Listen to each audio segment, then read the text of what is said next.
Hello, children of the night, and welcome to Terror Nights with the Hanged Empress. Here we do shadow work following the moon.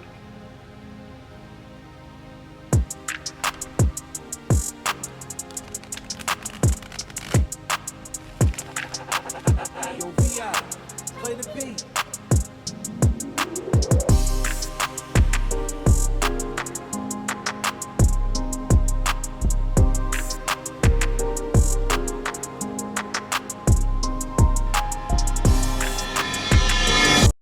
Karen, oh Karen. Yeesh. We're just setting up here. Hey there, Cancer Moon. Or as we're calling it today, Karen. We've got the tower on top. Strength facing down the devil at the bottom. Knew you were coming. Oh, I just have this scene playing over and over again in my head, that scene in that movie. I knew you were coming for me. I was prepared. Strength facing down the devil. When you can be back.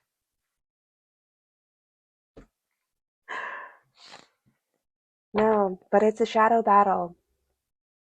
Definitely. That's what's happening. And we're all fighting against these shadows that we think are other people. When in fact, they're just the shadows. Casted reflections. Maybe I should have closed that window. Maybe I should have closed that window. Maybe we should have closed those doors completely, made sure that they were locked tight. Almost sorry I left the key under the mat for you.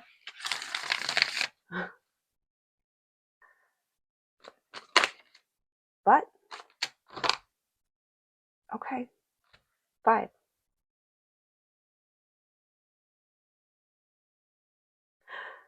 Here we are, examining how all that just came out. Good times, good times.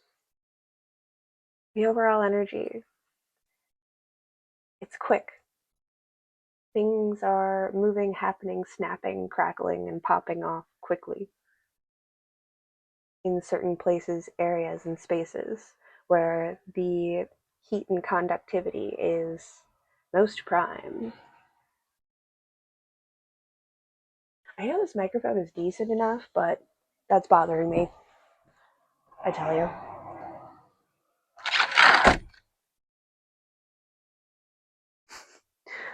Traffic is bothersome sometimes. I'll tell you that.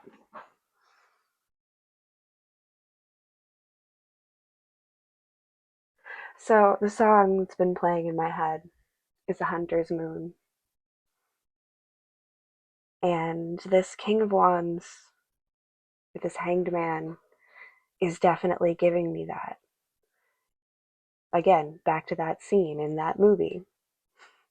What movie? I don't know. But we know what we're talking about. We know what movie. We know what it is. Wow.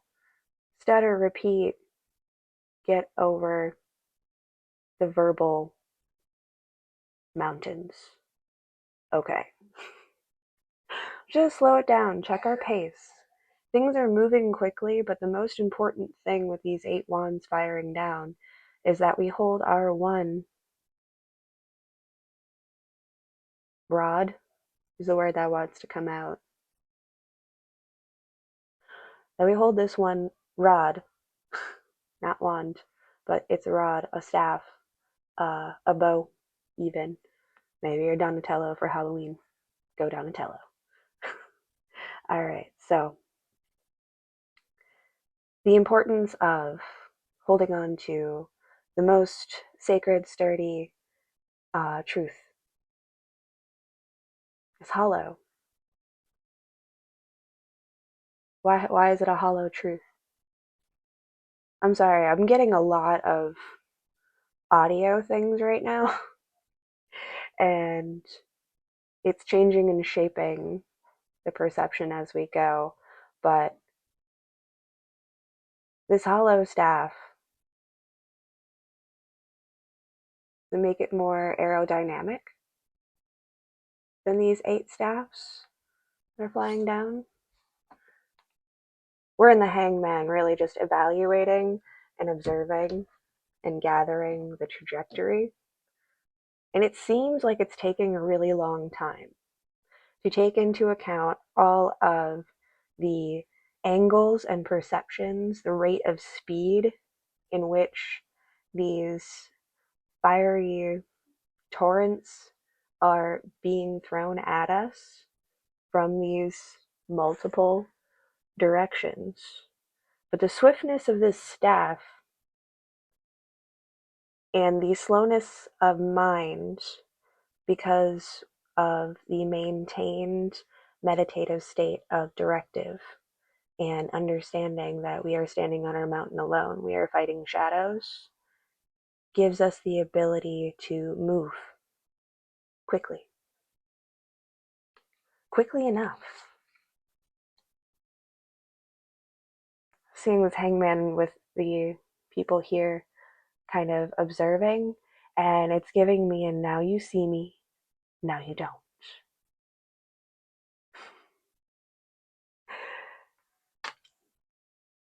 Now you see me, now you don't.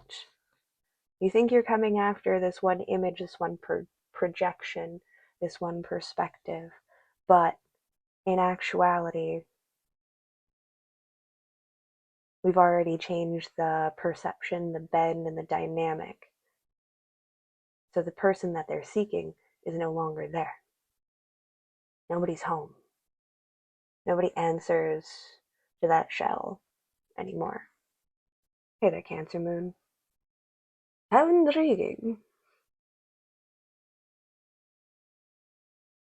But we have plenty enough time to just get out of the way. Now you see me, now you don't. You're in their sights. They've got their targets locked. They're coming. The wands are coming down. And we have enough time to calculate where all of these wands are coming from and get the heck out of Dodge. We're not even there. Not even there. We'd already left. We might have already left, but you hear me still, with my pale knuckle grip on the steering wheel. Atmosphere. Virgo. Still in that Virgo sun. We still have that kind of motivation and directive. King of Swords.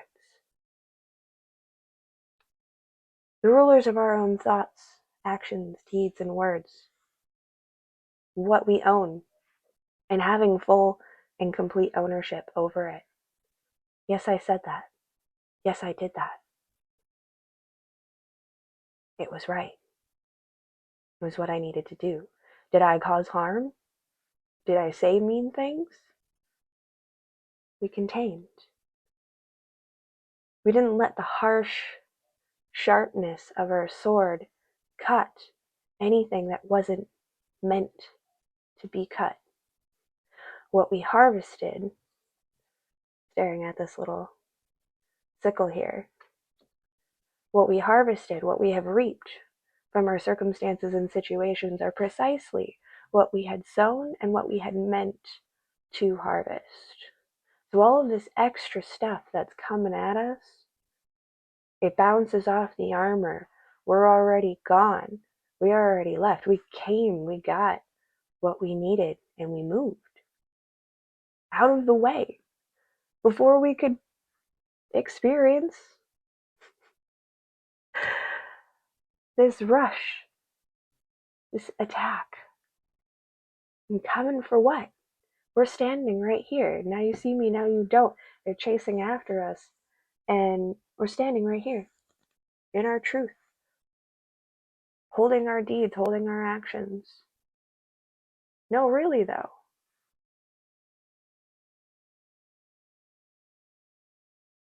This is who I am, and this is what I'm doing.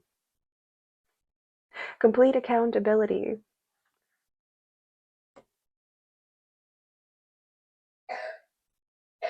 It's the death of the old. in the rebirth of the new, standing strong.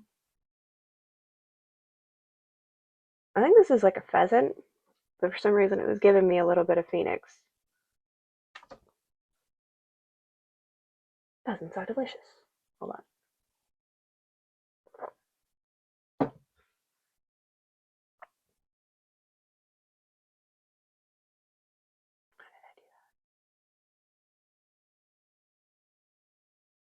Sorry, I'm trying to figure out why I'm covering the body, why I'm holding in that particular way, what's pulling on the strings of my muscles to cause the covering, the concealment of this image in this rebirth process. Is it the swap? Is it the switch that cover the face? Are we trading between places, between the worlds, between the dimensions? Remember we were talking about this elaborate trap? We were setting up for the big switcheroo, like this quiet space where we have run off to make our stand is where we've laid all of those little demon traps. And the correct, I don't know why the word owner came into mind. I was trying to say actor. I was going to say the correct actor is going to be stepping into the role, but what my brain, mind, spirit wanted to say was owner.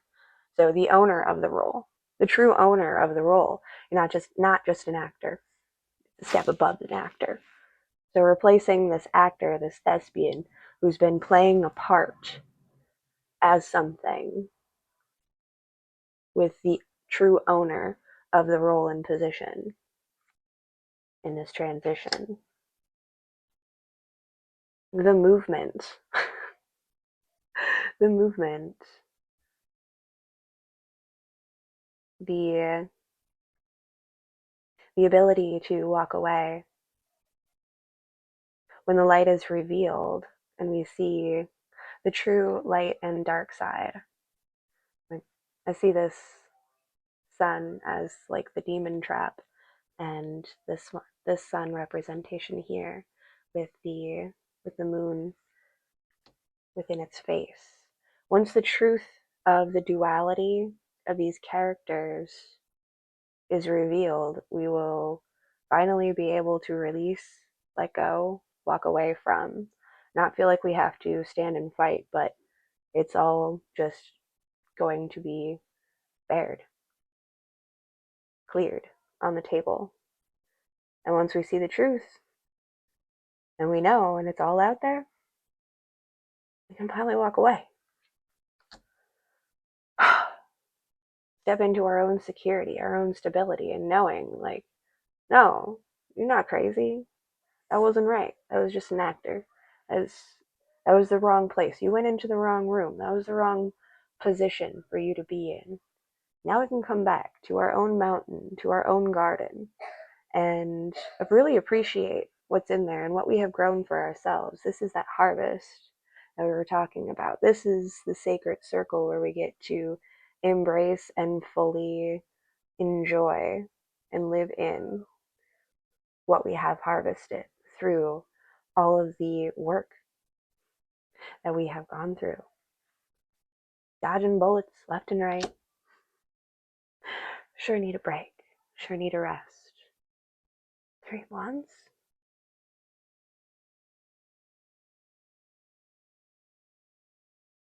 The fire and the water in this kind of calling me back to that face, that sun and that moon, the mask.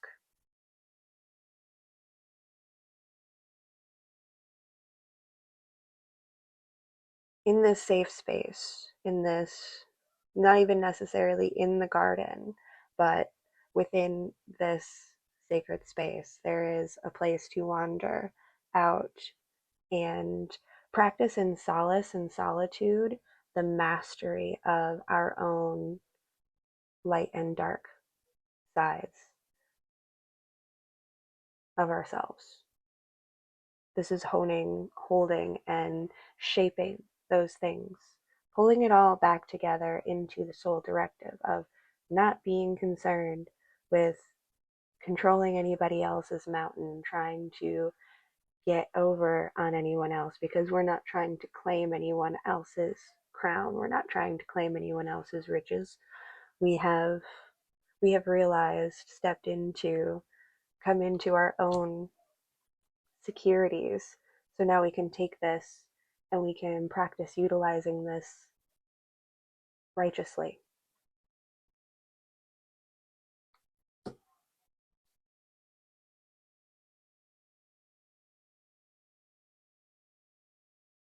Those chains, those binds, I know what's beneath, between. I just have to open it up.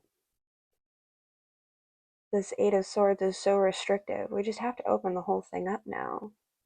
We have to crack it open. I mean, with the Lovers and the Knight of Wands there coming through the night to rescue this princess, it sure feels like that, doesn't it? It sure feels like that knight breaks something loose for this princess, and that joining of self. Aha. Internal reflections.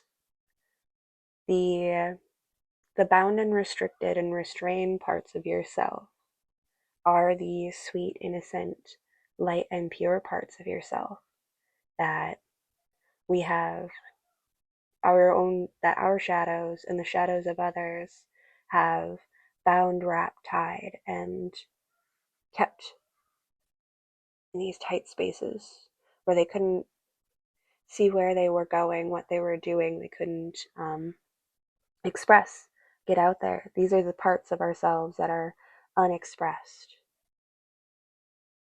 that we are breaking free, breaking loose with this Knight of Wands, going out into our own storms and our own weathers and cracking it all open.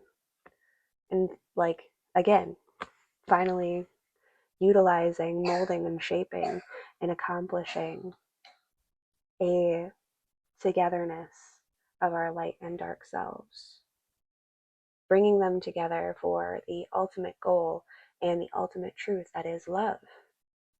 Our lightness and our darkness both hold love, and they hold love for us. It's why they act the way they act. The important part is that they communicate, work together, and are focused on the same goal. So we don't have our dog running over onto other mountains trying to mark its territory. We got to keep that dog right here, together, safe and guided. And that higher self too. Sometimes it thinks that it's so good it doesn't need a dog, but it does, because the innocent part of ourselves can become under duress. It can be tied down. It can be restricted. It can be restrained. There are certainly circumstances and situations that are holding you back from your light, whether they're internal or external projections. It doesn't really matter. We know that as good and as pure and as noble as our lightest and highest self is, that side gets into trouble. And the only way to get out is to utilize our dog, come together to work as a team, and remember that we love ourselves. And we're just trying to keep ourselves safe and happy and give ourselves the lives that we want. And it's a constant battle. It's a constant struggle. It's something we go through in mini and macro cycles all of the time. But this cycle, this wheel, this turn, I pray it brings the best luck, the highest fortune, and that we come into it knowing what is truly ours and not being afraid to claim it.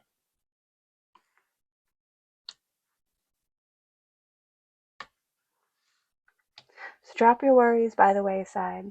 Let those dark thoughts pass us by. And remember that all of those things, they do serve a purpose. Light, dark, good, bad. We're in control of both, the highest and the lightest. And we should be proud to own both, our highest and our lightest. When you're out there acting crazy, snapping on people, popping off, I gotta be careful saying this. So I feel like a lot of people are going to take this in a way that like you can just like be mean to people. Like, no, you can't just be mean to people. But when you do snap, crackle, and pop yourself, we should be able to own and know that we were righteously defending something real. There is a time to wield a sword. There is a time to act with aggression. But it's not when there are seeming oppositions. It's actually not in a fight. When it's not when we're in a fight. If we have like wandered our dog off onto somebody else's mountain, it's not then that we should be fighting. It's when somebody comes up on our mountain and tries to claim our hill. That's when we fight. And that's when it's right and righteous.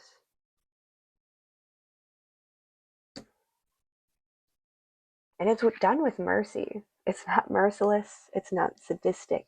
It's not doing harm for joy or elevation of self or ego. It's done for the sake of preservation, self-defense, maintaining your own sanctity and security. Boundaries will need to be enforced. And that's what we're doing.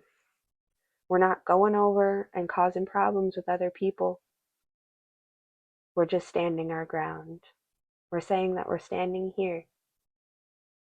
I'm not moving back.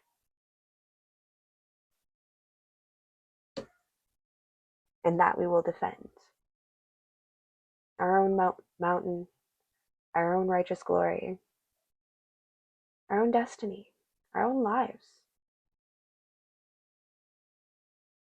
Thanks, kids. This was wild and interesting. I appreciate you all. We'll see you next time.